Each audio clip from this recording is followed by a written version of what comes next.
Over the years, there's been a lot of debate about the best position for a lat pull down.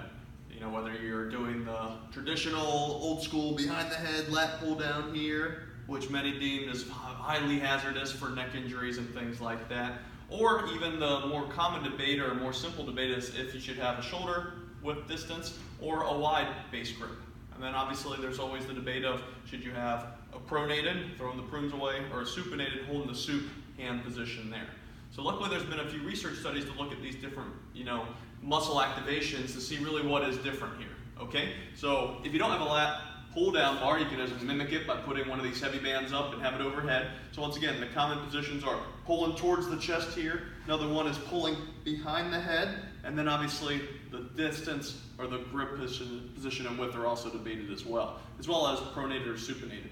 But luckily, a research study looked at these different things and really found out that the behind the head one puts more stress, so activates the posterior delts a little bit more. While this one pulling to the chest, okay, the more common bringing the bar right to the sternum brings more activation to the pecs here.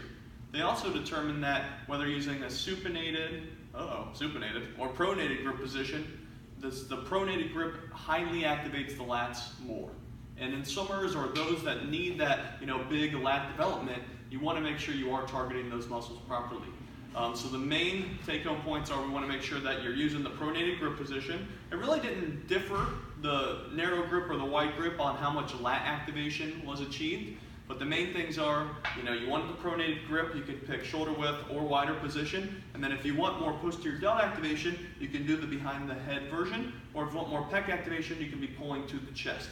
And once again, if you're worried about neck injuries, even though I've never heard or seen one with the bar behind the head, you can use these bands. And then just set yourself up so you're doing that behind the head position here, and then you don't have to worry about any bar hitting in the head or things like that.